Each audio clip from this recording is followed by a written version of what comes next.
Welcome back to news jet update. चलिए देखते हैं झारखंड की 25 फटाफट बड़ी खबरों को। इससे पहले आप झारखंड के किस जिले से न्यूज को देख रहे हैं हमें कमेंट बॉक्स में जरूर बताएं। साथ ही डेली अपडेट रहने के लिए आप हमारे चैनल को सब्सक्राइब कर बेल आइकन को दबाना बिल्कुल ना भूलें। पहली बड़ी खबर, परमवीर चक्र विजेता एल्बर्ट एक्का के नाम होगा अंडमान का द्वीप, 23 को मोदी रखेंगे नाम। अंडमान और निकोबार द्वीप समूह के 21 सबसे बड़े अनाम द्वीपों के नाम झारखंड निवासी लांस नायक अल्बर्ट एक्का समेत 21 परमवीर चक्र विजेताओं के नाम पर रखे जाएंगे। इसके लिए 23 जनवरी को कार्यक्रम आयोजित होगा। इस कार्यक्रम में प्रधानमंत्री नरेंद्र मोदी पराक्रम दिवस पर सुबह 11 बजे वीडियो कॉन्फ्रेंसिंग के जरिए 21 परमवीर चक्र विजेताओं के नाम पर अंडमान और निकोबार द्वीप समूह के 21 सबसे बड़े गुमनाम द्वीपों के नामकरण समारोह में भाग लेंगे। आधिकारिक बयान के मुताबिक कार्यक्रम के दौरान प्रधानमंत्री नेताजी सुभाष चंद्र बोस द्वीप पर बनने वाले नेताजी को समर्पित राष्ट्रीय स्मारक के मॉडल का भी अनावरण करेंगे। अगली बड़ी खबर, सुप्रीम कोर्ट के आदेश के बाद सरकार ने जारी किया पंचायत सचिव का मेरिट लिस्ट।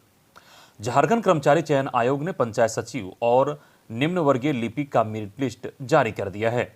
सुप्रीम कोर्ट के आदेश के बाद राज्य सरकार ने मेरिट लिस्ट जारी किया है। इसमें पंचायत सचिव के 1542 और निम्न वर्गीय लिपिक के 667 अभ्यर्थियों ने सफलता हासिल की है।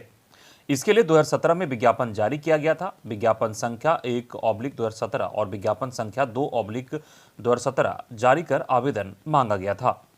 24 जुलाई 2017 तक आवेदन मांगे गए थे। 21 जनवरी, 28 जनवरी और 4 फरवरी 2018 को 3 शिफ्ट में परीक्षा ली गई थी। अगली बड़ी खबर, झारखंड में शिक्षकों की बहाली की प्रक्रिया शुरू, विज्ञापन पर उठ रहे सवाल। नियोजन नीति रद्द होने के बाद राज्य सरकार डैमेज कंट्रोल करने में जुटी हुई है। इसके तहत राज्य भर में एक बार फिर नए सिरे से नियुक्ति की प्रक्रिया शुरू करने की तैयारी की गई है। जानकारी के मुताबिक सरकार के द्वारा हाई कोर्ट से नियोजन नीति में संशोधन को लेकर दिए गए निर्देश के अनुरूप फैसला लेने की तैयारी की जा रही है। इन सबके बीच शिक्षा विभाग ने इन दिनों कॉन्ट्रैक्ट पर 11 महीने के लिए शिक्षकों की नियुक्ति करने में जुटी है। टीजीटी और पीजीटी के विभिन्न विषयों के लिए हो रहे नियुक्ति जिला स्तर पर डीसी के नेतृत्व में बनी कमेटी के माध्यम से जिला शिक्षा पदाधिकारी के द्वारा किया जाना है।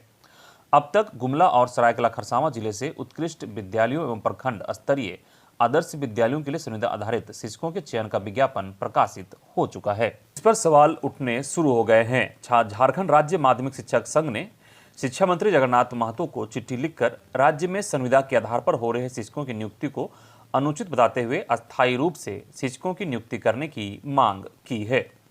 संघ के महामंत्री सुरेंद्र झा का मानना है कि एक तरफ राज्य सरकार गुणवत्तापूर्ण शिक्षा देने के लिए स्कूलों में इंफ्रास्ट्रक्चर से लेकर अन्य सुविधाओं को बहाल करने पर जोर दे रही है, वहीं दूसरी तरफ शिक्षकों की नियुक्ति संविदा पर कर रही है।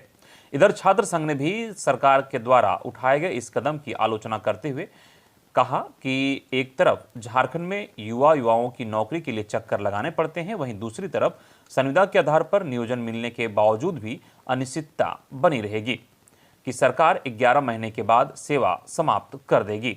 ऐसे में इसमें कार्य होने वाले शिक्षक पढ़ाने के बजाय हर वक्त चिंतित रहेंगे कि उनका कार्यकाल मात्र इतने ही दिनों शेष बचे हैं। इधर स्कूलों में बच्चों को मध्याह्न भोजन नहीं देने पर हजारीबाग के 2 शिक्षक निलंबित। स्कूल में मध्याह्न भोजन नहीं देने पर हजारीबाग अंतर्गत चौपारण प्रखंड के 2 शिक्षकों को निलंबित कर दिया गया है।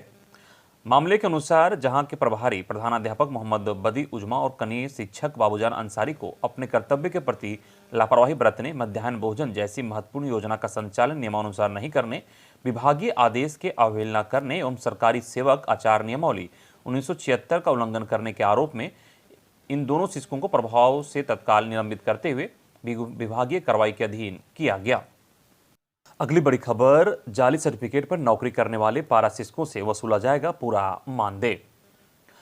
एसपीडी जेईपीसी किरण कुमार पासी ने जाली सर्टिफिकेट पर कार्य करने वाले पारा शिक्षकों से पूरा मानदेय वसूली करने का निर्देश जारी की है। उन्होंने कहा कि इस्तीफा दिया या फिर सत्यापन के लिए सर्टिफिकेट के लिए नहीं दिया गया है, उन पर भी कार्रवाई की जाएगी। गौरतलब है कि आकलन परीक्षा को लेकर झारखंड के पारा शिक्षकों के प्रमाण पत्रों की जांच जारी है, जिसमें कई पारा शिक्षकों का सर्टिफिकेट फर्जी पाया गया है। राज्य सरकार ने ऐसे पारा शिक्षकों पर प्राथमिकी दर्ज करते हुए कानूनी कार्रवाई के साथ साथ उनसे मानदेय वसूली का भी निर्णय लिया है। अगली बड़ी खबर, यूजीसी नेट के आवेदन की अंतिम तिथि बढ़ी। नेशनल टेस्टिंग एजेंसी ने यूजीसी नेट दिसंबर 2022 परीक्षा के लिए ऑनलाइन रजिस्ट्रेशन का लास्ट डेट बढ़ा दी है। अब यूजीसी नेट दिसंबर 2022 के लिए आवेदन करने वाले अभ्यर्थी 23 जनवरी 2023 तक ऑनलाइन आवेदन भर सकते हैं। यूजीसी नेट में भाग लेने के इच्छुक अभ्यर्थी एनटीए की वेबसाइट ugcnet.nta.nic.in पर जाकर अपना रजिस्ट्रेशन करा सकेंगे। इस बता दें कि इससे पहले यूजीसी नेट दिसंबर 2022 सत्र के लिए ऑनलाइन आवेदन भरने की अंतिम तिथि 17 जनवरी 2023 तक ही थी।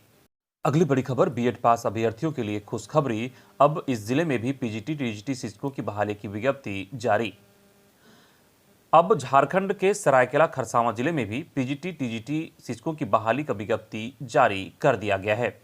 योग्य अभ्यर्थी द्वारा विहित प्रपत्र में आवेदन संबंधित जिला शिक्षा पदाधिकारी सह जिला कार्यक्रम पदाधिकारी के कार्यालय सरायकेला खरसावां में आवेदन को विहित प्रपत्र में निबंधित डाक द्वारा दिनांक 20 फरवरी 2023 के अपराह्न 5 बजे तक मांगे गए हैं। साधारण डाक से भेजे गए आवेदन को स्वीकार नहीं किए जाएंगे। निर्धारित समय सीमा के पश्चात प्राप्त आवेदन भी स्वीकार नहीं किए जाएंगे। चयन के संबंध में अद्यतन जानकारी जिला शिक्षा पदाधिकारी सरायकेला खरसावां के कार्यालय अथवा जिले के उपरोक्त अंकित आधिकारिक वेबसाइट पर आप एनआईसी सरायकेला पर भी देख सकते हैं। अगली बड़ी खबर, सुप्रीम कोर्ट जाने के बजाय नई नियोजन नीति लाने की तैयारी। झारखंड हाईकोर्ट से बीते 17 दिसंबर को खारिज हुई नियोजन नीति के मामले में हेमंत सरकार का सर्वोच्च न्यायालय जाना मुश्किल लग रहा है। सूत्रों के अनुसार मुख्यमंत्री हेमंत सोरेन के निर्देश पर कार्मिक विभाग ने नई नियोजन नीति को अंतिम रूप दे दिया है। जल्द ही नई नियोजन नीति का कैबिनेट की बैठक में रखा जाएगा। कैबिनेट से मोहर लगने के बाद नियुक्तियां शुरू की जाएगी। इसके साथ ही नियोजन नीति को लेकर चल रही उहापोह की स्थिति भी दूर हो जाएगी। अगली बड़ी खबर, शिक्षक नियुक्ति मामला, बिहार की नियमावली अपनाने की तैयारी। राज्य के प्राथमिक व मध्य विद्यालयों में शिक्षकों की नियुक्ति की प्रक्रिया को लेकर विभागीय स्तर पर जल्द निर्णय लिया जाएगा। इसके लिए बिहार, पश्चिम बंगाल व दिल्ली की शिक्षक नियुक्ति नियमावली की जानकारी जुटाई गई है। शिक्षा मंत्री जगन्नाथ महतो ने इन राज्यों की नियुक्ति प्रक्रिया की जानकारी मांगी थी। उन्होंने विभागीय अधिकारियों से इस संबंध में विचार विमर्श किया है। संकेत है कि झारखंड सरकार बिहार की नियमावली को ही यहाँ भी नियुक्ति का आधार बनाएगी। इस माह के अंत तक इस संबंध में निर्णय ले लिया जाएगा। इसके बाद झारखंड में भी बिहार के आधार पर पंचायत स्तर पर 50,000 पदों पर शिक्षकों की नियुक्ति का रास्ता साफ हो जाएगा। अगली बड़ी खबर, जेपीएससी बैकलॉग नियुक्ति, 38 डेंटिस्ट की बहाली के लिए प्रमाण पत्र सत्यापन 30-31 को। जेपीएससी द्वारा डेंटिस्ट के बैकलॉग पदों पर नियुक्ति के लिए डॉक्यूमेंट वेरिफिकेशन की तिथि शनिवार को जारी कर दी गई है। 145 अभ्यर्थियों का डॉक्यूमेंट वेरिफिकेशन के लिए 30 और 31 जनवरी को बुलाया गया है। पिछले साल 2022 में 8 से 28 फरवरी तक अभ्यर्थियों द्वारा ऑनलाइन आवेदन मंगाए गए थे। इसमें 278 अभ्यर्थियों ने आवेदन जमा किए थे। इनमें 145 अभ्यर्थियों के आवेदन सही पाए गए हैं। अगली बड़ी खबर, खनन विभाग ने रेलवे को भेजा 1.5 करोड़ रॉयल्टी भुगतान का नोटिस। 15 दिन में जमा नहीं किया तो 24% अतिरिक्त ब्याज। रामगढ़ खनन विभाग ने पूर्व मध्य रेलवे को 1.5 करोड़ रुपये रॉयल्टी भुगतान करने का नोटिस भेजा है। पूर्व मध्य रेलवे के मुख्य सहायक अभियंता को भेजे गए नोटिस में 15 दिनों के अंदर रॉयल्टी भुगतान करने का निर्देश दिया गया है। 15 दिनों के समय सीमा समाप्ति के बाद रेलवे को 24% अतिरिक्त ब्याज देना होगा। वहीं 6 महीने तक बकाया रॉयल्टी भुगतान नहीं होने पर रेलवे के संबंधित अधिकारी के खिलाफ खनन विभाग की ओर से सर्टिफिकेट केस किया जाएगा। खनन विभाग की ओर से यह आदेश जारी कर दिया गया है। अगली बड़ी खबर गुमला से है, जहां कस्तूरबा विद्यालय की 8वीं की छात्रा ने बच्ची को दिया जन्म। कस्तूरबा गांधी विद्यालय की 8वीं कक्षा की नाबालिग छात्रा ने शुक्रवार रात सदर अस्पताल में बच्ची को जन्म दिया है। घटना के बाद महिला थाना में इसकी प्राथमिकी दर्ज कराई गई है। जांच के लिए 4 सदस्यीय टीम बनाई गई। जानकारी के मुताबिक 16 वर्षीय छात्रा का अपने चाचा से प्रेम प्रसंग चल रहा था। सूचना है कि चाचा पहले से शादीशुदा है। इस मामले को लेकर गांव में 16 जुलाई 2022 को बैठक भी हुई थी, जिसमें दोनों से बॉन्ड लिखाकर अलग रहने की हिदायत दी गई थी। अगली बड़ी खबर, झारखंड प्रदेश संयुक्त शिक्षक मोर्चा ने राजभवन के समक्ष दिया धरना। खबर के मुताबिक झारखंड प्रदेश संयुक्त शिक्षक मोर्चा के बैनर तले शनिवार को विभिन्न शिक्षक संगठनों ने अपनी मांगों को लेकर राजभवन के समक्ष एक दिवसीय सांकेतिक धरना दिया। धरना में राष्ट्रीय शैक्षिक महासंघ झारखंड प्रदेश, झारखंड राज्य उर्दू शिक्षक संघ, Jharkhand state primary teachers association और राष्ट्रीय शैक्षिक महासंघ 2 के सदस्य शामिल थे। राज्य भर से आए सरकारी स्कूलों के शिक्षकों ने प्रमोशन, बायोमेट्रिक हटाने, गैर शैक्षणिक काम से बरी करने, समिति परीक्षा फिर से लागू करने समेत कई मांगों को लेकर अपनी आवाज बुलंद की। सभी ने मांगों को पूरा करने की मांग की है।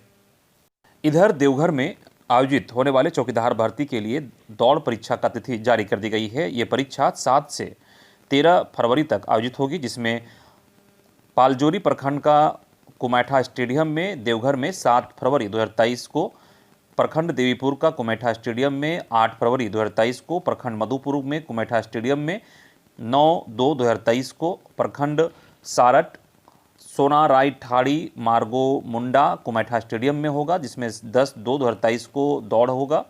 प्रखंड सारवा और करो कुमैठो स्टेडियम देवघर में 11/2 को, प्रखंड देवघर सदर कुमैठा स्टेडियम देवघर में होगा इनकी दौड़ 12 फरवरी 2023 को। वहीं प्रखंड देवघर शहरी का कुमैठा स्टेडियम देवघर में 13 फरवरी 2023 को दौड़ परीक्षा आयोजित होगी। अगली बड़ी खबर, यादव महासभा का राजभवन के सामने धरना, अहीर रेजिमेंट बनाने व जातिगत जनगणना की मांग। अखिल भारतवर्षीय प्रदेश यादव महासभा रांची महानगर के तत्वाधान में राजभवन के समक्ष शनिवार को 1 दिवसीय धरना दिया गया। धरना के माध्यम से भारतीय सेना में अहीर रेजिमेंट का गठन करने, जातिगत जनगणना व सामाजिक आर्थिक गणना कराए जाने की मांग की गई। प्रदेश अध्यक्ष रामाशीष यादव ने कहा कि झारखंड के 24 जिलों में से 1 दिवसीय धरना दिया गया। भारतीय सेना में अहीरों के बलिदान और वीरता को ध्यान में रखते हुए सेना में अहीर रेजिमेंट का गठन किया जाए। इधर अहीर रेजिमेंट की मांग को लेकर रविवार को यादव महासभा का महाजुटान देवघर में भी होगा। वहीं गोड्डा के पूर्व विधायक व झारखंड प्रदेश महासभा के संयोजक संजय प्रसाद ने कहा कि अहीर रेजिमेंट की मांग को लेकर संथाल परगना के साथ ही पूरे झारखंड से लोग जुटेंगे। अगली बड़ी खबर, अनुसूचित जाति अधिकार महारैली 14 मार्च को। अखिल भारतीय अनुसूचित जाति महासभा की बैठक शनिवार को करमटोली स्थित प्रेस क्लब में हुई। बैठक की अध्यक्षता करते हुए आरपी रंजन ने कहा कि झारखंड सरकार अनुसूचित जाति विरोधी है, इसलिए इस मानसिकता के विरोध में राज्य स्तरीय सम्मेलन किया जाएगा। 14 मार्च को अनुसूचित जाति अधिकार महारैली रांची में की जाएगी। अगली बड़ी खबर धनबाद से है, जहां धनबाद में 13 ट्रक सहित सैकड़ों टन अवैध कोयला जब्त किया गया। 7 चालकों को गिरफ्तार कर जेल भी भेजा गया है। उपायुक्त सह जिला दंडाधिकारी संदीप सिंह के निर्देश पर यह कार्रवाई की गई है। गुरुवार को 13 ट्रकों पर लोड लगभग 390 टन अवैध कोयला को जब्त कर लिया गया है। इस संबंध में जिला खनन पदाधिकारी ने बताया कि उपायुक्त के निर्देश पर टीम गठित कर राजगंज थाना क्षेत्र में छापेमारी की गई थी। इधर हजारीबाग पुलिस एवं वन विभाग की संयुक्त कार्रवाई में वन क्षेत्र से भारी मात्रा में कोयला बरामद। खबर के मुताबिक बड़का गांव के मलडीह, इंदिरा, पसरिया एवं बरवानिया सुरक्षित वन क्षेत्र से बड़ी मात्रा में अवैध कोयले को जब्त किया गया है। बड़कागांव पुलिस एवं वन विभाग, बड़कागांव एवं हजारीबाग सदर प्रक्षेत्र के संयुक्त टीम ने कोयले की अवैध खनन के विरुद्ध बड़ी कार्रवाई की है। अनुमानतः 100 टन से अधिक कोयले को 29 ट्रैक्टर में जब्त कर अग्रिम कानून कार्रवाई की जा रही है। अगली बड़ी खबर, भारत में इस्लामिक शासन लागू करने के लिए पीएफआई ने बनाई killer squad NIA। Popular front of India PFI पर बैन लगने के बाद अब उसके मंसूबों का खुलासा हो रहा है। राष्ट्रीय जांच एजेंसी NIA ने कर्नाटक में भाजपा युवा मोर्चा के सदस्य की हत्या के सिलसिले में दायर आरोप पत्र में इसका खुलासा किया है।